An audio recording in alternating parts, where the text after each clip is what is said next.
কথা কবি না, একদম কথা কবি না, কথা কবি না। কথা না কইলে একটা মানুষ কেমন কইছি যে সাইডে দাও আমি আর একটা কথা কবি আর একটা দারুল পিটন খাবি, তার থেকে চুপ করে দাঁড়াই থাক। কথা কোনা কইলে কেমন আমার কথা কয়, আমার কথা কয়, কথা কইছি না, কথা কবি না, আমার কথা কবি না। আমি রোজা রয়েছি, আমার কষ্ট হয়। তো রোজা তো আমি রইছি নাকি তুই রোজা রয়েছিস কি, তোর তো ইমান দুর্বল। তুই যে রোজা রয়েছে, এই যে এখন আমি ছাড়ি দেবো, একটু করে যাই পানি খাবি, এখনই ছাড়ি দেবো, যাই পানি খাবি। কইছি তো যে ভাঙবো না রোজাই করবো এরকম বহুত কিছু এখন তোর ওই জায়গা এরকম দাঁড়াতে থাকবো। আশেপাশে কোন শয়তান আমি বলছি, শয়তান রোজা ভাঙবো, সব কথা আমি ভাঙবো, আমি ভাঙি না, আমি ভাঙি না, আমি শয়তানে ভাঙবি। শয়তান কেমনে আশেপাশে আমি এই দেখি। আচ্ছা আমি কইছি তো আমি শয়তানি আইতে দিব না আমার সাইডে দেব কতক্ষণ খারাপ থাকবো ক এরকম দাঁড়াই থাকবি, আর বেশি সময় নাই, এই তোকে দাঁড়াই থাকতে আমি বলছি আল্লাহ আল্লাহ আল্লাহ আল্লাহ আল্লাহ করে আমি কইছি তো আমি ঘরের ভিতর গিয়ে বসে থাকবো আমি কইছি না, আমি এই যে চুপ করে দাঁড়াই থাক, চুপ করে দাঁড়াই থাক। এই কাজটা কিন্তু তুই একদম একটা খারাপ কাজ করতেছ কিরকম খারাপ রোজাদার একটা মানুষ এমন করে বাইন্ধে থিস তো আমার বাইরে দিতেছ হ্যাঁ রোজা দেয়, আমি ছাড়িয়ে দিলেই তো তোর রোজা শেষ, ছাড়িয়ে দিলেই তো বাড়ি যাই, তুই পানি খাবি চুপ করে। কইছি তো যে খাবো না ভাঙবো না আমি রোজা রাখবো না সত্যি কথা কইছি তো তোরে বিশ্বাস নেই, তুই প্রত্যেকদিন এরকম কর। রশিদ ভাই একটু বান্ডা খুলে দেন কি হিসেবে করে আর রশিদ ভাই দেন, আপনি কেন আপনি দেন, আরে ভাই একটু খুলে দেন না রে ভাই আর বাইন্ধে রাখছেন কি ওরা লিগা? খোলা যাবে না রশিদ ভাই, আপনি ঘরে যান, যান আপনি কেন আপনি যান। আমি এটা বুঝতেছি না, ওরা বাইন্ধে রাখছেন, আপনি হাতে আবার ঝাড়ু কি হইছে?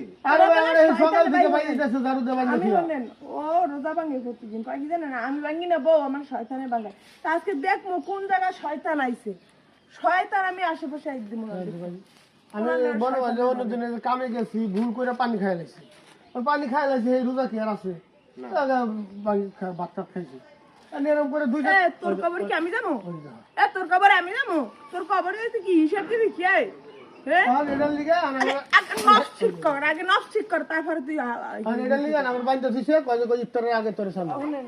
ও এখন বাজে দেবো না, ঠিক আছে সামনে ভাঙি ও ঘরে যাই খেয়ে জানেন, আমি যে একটু অন্য কাজ করতে যাবো, ও মেলে গিয়া ওই পানি খাবে, তাহলে এটা করবে। চুপ করে বাথরুমে যাওয়ার কারণে কি হয়েছে, কি করো, গোসল করতে যাই ঢুকে পানি খাবে, এগুলো কি রোজাদার ব্যক্তি? আচ্ছা ভাই, ও আমার সঙ্গে জোকা দেয়, ও আল্লাহর সঙ্গে কেমন ঢুকা দেবে? বুঝছি।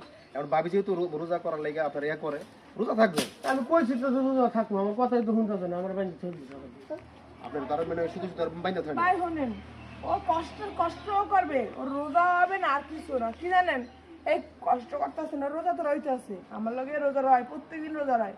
একটা রোজা ও কি করে জানেন, ভাঙ্গে খায়, কি করে জানেন, আমার চুপ করে করে একটু পানি খায়, চুপ করে করে একটু এইটা খায়, এইতে করলে কি মানে কি এটা কোনো কথা কন ভাই? ঠিক আছে, আমি যাই হইছে অনেক স্বামীরা এরকম করতে না। আজকে কইছি রোজা রাখবো আমি মিলা দেন, এগুলো মানুষ দেখলে খারাপ। যে জারু দা বাইরে মনে করেন যে আরে রোজা রাখাইবেন, এই জিনিসটা এটা খারাপ না, কিন্তু আমগরও খারাপ লাগে। ধন্যবাদ আমি কইছি যে আমি রোজা আজকে আমার চোর সামনে সামনে থাকবি, আমি বাথরুমে গেলে আমি তোর লগে লগে যাবো। আচ্ছা ঠিক আছে আমি ও কি খারাপ চিন্তা করেন, বাথরুমে যাই একটু পানি খায়, আচ্ছা আর তোর খাবো পেট না পারে কোথায়, কেন শুধু শুধু রোজাটা নষ্ট করবি তুই? আচ্ছা যান, এখন যেহেতু রোজা যান, ঘরে যাই করেন, রেস্ট করেন। যান। তোমার তো আমি কইছি যে করবো না আমি রোজা রাখবো আজকে থেকে আমি যা করছি ভুল করছি আমি এটা বুঝছি আমি সামান্য রোজা বাইঙ্গে আমি হ্যাঁ চোখে ফাঁকি দিতে পারি না কিন্তু আল্লাহর চোখ ফাঁকি দিব কেমনে উনি তো সব দেয় সব জানে এটা আমি বুঝতে পারছি মানে এটা হেরা বুঝাই পারতেছি না যে আমি ভুল করছি অন্যায় করছি এটা আমি বুঝতে পারছি আমার বুঝতে পারছো? হ্যাঁ সত্যি সত্যি হ্যাঁ আর করবো না চলো রসিদ ভাই ঠিক আছে, যাক ভাবি যা হইছে যান, ঘরে যান। হ্যাঁ মসজিদে নামাজ পড়বো। নামাজ তুমি জারুতে বাইরে একটু অজু টজু করে কাপড় চোপড় বদলা যায় লুঙ্গি টুঙ্গি কি করছো বাইরে